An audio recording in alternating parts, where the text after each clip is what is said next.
What's up everyone, Louis here. Today I'm tackling an F1 2011 career mode. You can see me in practice here. I've chosen Team Lotus because I just thought I want a challenge to start off my career. I want to see where I can take this team. This is practice here, so I've done Australia loads of times. I've just got to get used to the handling model. I was about to say new handling model, but it's been out for 6 years now. So here we are on my first ever lap of this game. I haven't tried it before. I just set controls up and press record, really. And the handling model is obviously very new, and I'm not used to having DRS everywhere on track. So when I tried to use it here, I just don't have rear downforce, and that's my front wing, basically.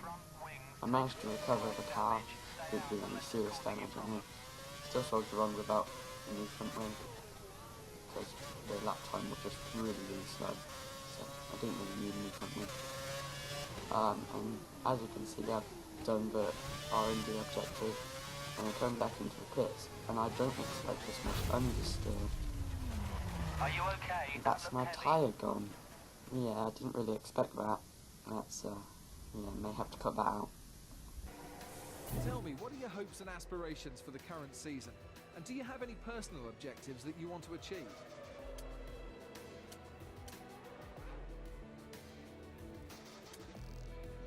So are you happy with the car your team have given you for this season?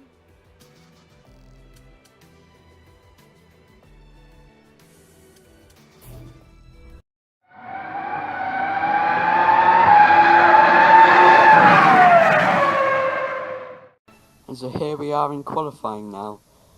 20th above, I don't really care, we're starting from the back, so it's not really going to matter. No, truly, I thought maybe he could do something, but oh well. Choosing the option tyres is kind of weird, having options and primes instead of 3 sets of tyres. I think I'm going to have to get used to that. The strategies are going to be a lot different as well. So here we are on my qualifying lap, the first one. My first flying lap ever really, apart from in practice. Prospect was trying to overtake me, left me too unusual.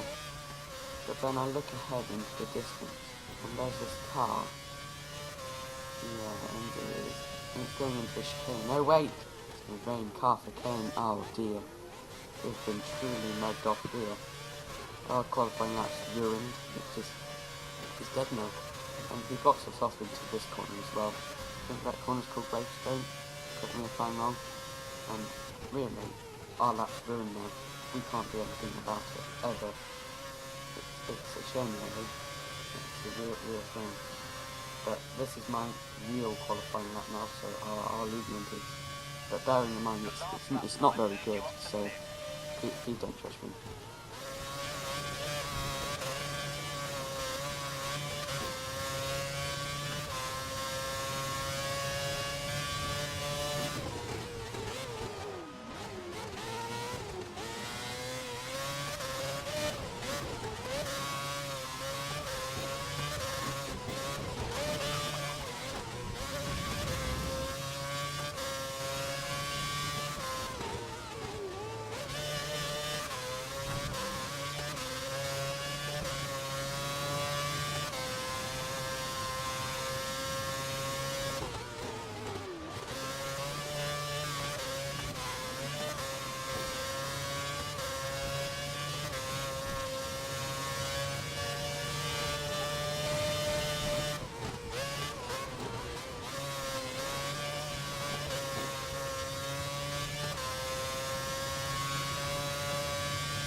Time, sector 3.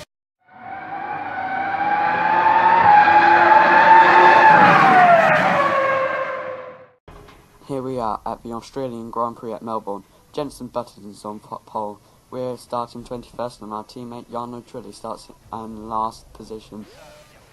Getting ready for the start now. We have a familiar face in front of us, which is quite worrying, but hopefully we can dispose of him quite quickly and he gets an appalling start. We fly off the line. Quite amazing how we get off the line, really. And barreling down into turn one, I don't want to take it too aggressive. I don't want to get some early damage in the race. That would just ruin it. We've got two Williams drivers. Oh no, wait, Perez drives for Sauber. That's strange. And still, I don't want to take it too aggressive. I just want to finish the race. My first race ever in F1. Not really, but you can imagine. And so, you know, that's what I want to do. Kobayashi's, the other Sauber driver, is in front of us. The Sauber and Williams car really do look similar. It's quite confusing, really. However, Maldonado drives the Williams. Yeah, gonna have some fun there this season. So I really should have took Kobayashi down the inside there. That wasn't really very good. I mean, my whole end plate could have gone, and we go quite wide through this corner, and Rubens Barrichello actually managed to overtake us, but we swiftly managed to get back to the position, which is very good for our race, of course. However, as we come on to the next lap, just a few corners ahead of it, and it seemed quite long, and I've got to shorten this video down, there's huge smoke everywhere, and Kobayashi's engine has actually blown. It's only lap 2 of the first race. It's even worse reliability than a Mclaren Honda. I mean, come on. And the safety car is deployed. I really couldn't see anything there. I could have really easily gone into the back of him, lost my front wing, even a wheel maybe. And that's the safety car deployed, you know. It's my first race, it's only the second lap, and already there's a safety car. I'm really surprised by this, actually. And it really throws me off. And of course, this is the end of the safety car period now. Nothing really happened in the safety car period. My engine started to overheat a bit and my tyres went really cold, but that's it really.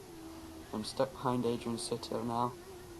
And the restart's now actually, and I just get caught napping through the corner. I just couldn't really accelerate, and that leaves Rubens Barrichello all over my tail. Safety car could have done with being 1 or 2 laps longer, or maybe 1 or 2 laps later, as that would have gone into my pits period, and that would have been really handy for me. Rubens Barrichello actually overtakes us now, but again, quite a bit like deja vu really. We get the position back. And this is my pit lap. I'm on the option tyres, so I'll be going on to the prime tyres, which I think is the medium tyres here. We don't have ultra softs here in this game either. That's a bit weird. And here we go going into the pits. It's not quite like, we go a bit wider actually, but it's not quite like in practice. I don't manage to screw it up. It looks like everybody else is going into the pits. Everyone behind me, in front of me, all the pit crews are out. We're right at the back of the garage, unfortunately. We've got quite a bit of a wait, but here we go, changing our tyres. Don't need a front wing replacement, thankfully, yet. And as you can see, all the cars just go past me in an 8-second pit stop. That's not good at all. We come out behind Sergio Perez, actually, in the Sauber car. And we just get held up massively there by all the front teams, with Red Bulls, Ferraris. Mercedes is a midfield team at the minute, which is quite mind-boggling if you think about it. We're on lap 6 now, halfway through the race. We come to lap 8, and we've caught up to a massive pack. I'm not sure what's causing the pack, but Sergio Perez is here. Fernando Alonso is here in 16th place, and we managed to get down the inside of Sergio Perez. I don't quite feel confident enough to go down the inside of Alonso, and Perez just manages to get the traction out of the corner way better than me. This is later on the same lap actually. We're coming up to the hairpin first corner on the track. Oh no, you know. And we go down to Fernando Alonso as well, and we know it's keeping wide. Fernando's probably not very happy with that actually, but oh well. We're going down the straight now. We've got Perez behind me. Barrichello, chameleon face, is now in front of me. So we've got Adrian Soto now ahead of me. That's kind of deja vu as well, and we just hit Bollard. I'm used to going through the Bollard on other F1 games, but it just tips me off and that's my front wing gone, and I've got to go across the gravel track. So that really hinders me. I've got to make another pit stop now. I think putting the prime option tyres on, and I'm basically just going to go for it. Even my teammate and the rain car for Kane manages to overtake me, so I'm not doing very well here. And I go very wide into the pits. Luckily not taking my wheel off this time, but hey ho. And I'm in 22nd place now. I'm effectively the last person still running in this Grand Prix. So, just putting a new front wing on. This race hasn't been the best for me. It's been fairly action-packed actually. For a first race I think I've done pretty well. But, hey ho, things happen. That's all that happens in the Grand Prix really. I'm way behind the pack. I can't really catch up. I mean, 23 seconds in one lap, that's kind of impossible really. And here we are at the end of the lap actually. We've got the fuel light on, and Jenson Button wins the Grand Prix. It's quite nice to see him on the top step of the podium. It's quite unusual as well. He was usually in the Mclaren Honda, and we all know how that went. He set the fastest lap actually, and McLarens are really quite different to today. Warning, this series will come with lots of McLaren Honda jokes, and it's just quite nice to see Vincent Button back in the sport. This is of course a lovely figure, and we come home in 21st place. I think that Italy Petrov has retired as well, so we gained a place there if you were wondering. And I was really quite disappointed at this point, but when it said you held your position, I felt a bit better there. We get an achievement actually, and 21st place, and it really isn't the best, but we're going to have to deal with it really. Of course no points for 21st, and our team's rock bottom unfortunately. Yeah, we haven't done very well. I'm not quite sure what XP does yet, but we'll soon learn. Now, are you expecting to be one of the main protagonists this season? Do you think your performance this weekend was a true reflection of what you and your car are capable of?